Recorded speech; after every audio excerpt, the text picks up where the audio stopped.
Hi friends, welcome back. I'm Elaine and I'm living with autoimmune disease. And today I want to answer the question I get asked most often when someone finds out that I have autoimmune disease. How did you know you were sick? Today I want to tell you my RA story, and for those that are not familiar with what RA stands for, it's rheumatoid arthritis. For me, that was my first autoimmune disease that I was diagnosed with. I do have an overlap disease of systemic sclerosis, so you've probably seen some of my videos about scleroderma, but my very first autoimmune disease was rheumatoid arthritis. I knew something was wrong when I was 30. I have been on this journey for 14 years now, so for those of doing the math, I'm 44 years old. When I was 30, things started to kind of fall apart that year. I had a sore throat pretty much every other month, going into the doctor, getting antibiotics, going to the ENT, trying to figure out why I kept getting a sore throat. Then I started getting weird rashes too. Rashes that I would wake up with. No really correlation to eating anything, changing any products, just out of the blue. A neck ache. That was my first symptom of rheumatoid arthritis. I woke up thinking I slept wrong. I need to wait for a couple days for it to work itself out, except for a couple days went by and it didn't work itself out. So I made an appointment. My primary care doctor was out on vacation, so it was somebody filling in. And I explained to them that my neck was really hurting and it had been about 5 days and I was taking Tylenol, taking a leave, and things wouldn't resolve. He explained to me it's probably stress induced, that we carry a lot of stress in our neck. I should have questioned that then, but I didn't. It was a couple of months and I started to realize that my feet were hurting. And when I say my feet were hurting, it's not just like wearing a bad pair of shoes. It was like every single bone in my foot hurt. My toes hurt. My heel hurt. And my ankles were hurting. It was at the height of the UGG revolution. And I thought to myself, all I need to do is buy a pair of UGG boots. And thankfully it was December. And my feet will feel better. Parents asked me what I wanted for Christmas that year. And I said, I want some UGG boots. So Christmas came. Opened my gift, got some UGG boots, and thought, okay, this is gonna fix my foot pain. I remember my mom asking me a couple of weeks into the UGG wearing how my feet were doing. They weren't any better. The next thing that hit were my hands. I noticed that my hands started swelling. I thought it was carpal tunnel. I am a legal secretary and it was my right hand first, and it was like trigger finger from, I was thinking mousing. My left hand started hurting too, not just my right. So now I've got 2 feet, 2 ankles that hurt, 2 hands, fingers, wrists, all involved. And then Easter hit, and I like to put lotto tickets in little plastic eggs for my niece and nephew and my family, and we hide them. And I had gotten down on the pavement in the backyard of my parents' house to get some rocks to put in the plastic egg. My parents live in Northern California where the weather is a little bit more windy and the plastic eggs kind of blow everywhere. So I figured out if you put a rock, anyway, this is probably really way too much. I was playing with my niece and nephew in the rocks, and I realized at that moment I could not get up. I didn't have the strength in my shoulders, my knees were swollen, and I was kind of stuck there. Niece and nephew got up, popped right up, went into the house, and I sat there on the pavement and thought to myself, I don't know how I'm gonna get up. My mom came out to check on me, and I told her, I can't get up. I think she thought I was joking. I'm kind of a jokester, I joke a lot. And she was like, oh, okay. And I was like, no, I really can't get up. And I think at that moment she could see the look on my face that it was serious. I was like, can you get David to help me? David's my husband. So he came and they both got me up, and I started to explain to my mom about how my knees were swollen and how the Uggs did not fix my foot problem. And I showed her my hands and asked her if she thought it was carpal tunnel. I guess there were a lot of warning signs. I drove to work one day and I pulled into the parking garage. It was the 4th floor. I remember it vividly because when these times strike you, you don't forget it. I pulled into the spot and I tried to turn the key in the ignition to get it turned off. I couldn't make my hand move. I couldn't make my hand grasp around the key to get it to turn off.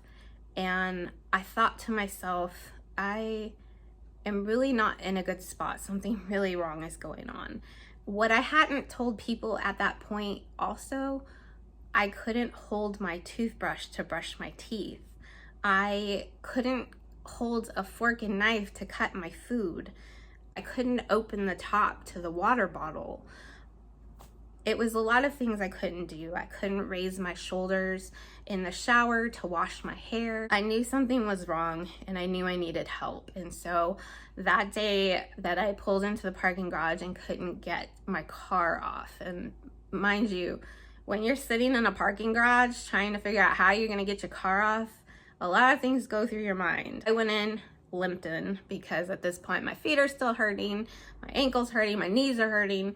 I limped into the office and I called my primary care doctor. I had an appointment for the next day. This was my primary care doctor I had been seeing for the year for sore throat, for rashes, for all the ailments that were dizziness. I explained to him how tired I was. I remember telling him that we would go to the grocery store and I would be exhausted walking one aisle. And if I didn't have a cart to push and lean on, honestly, looking back, I don't know how I did those days. So I remember telling him everything and telling him exactly how I felt, how I knew something wasn't right. If you are beginning this journey or you're on this journey, you know exactly what I'm saying when I say that you know in your heart something's not right. I remember him explaining to me that he was going to test my blood for some stuff, and one of the things was rheumatoid arthritis.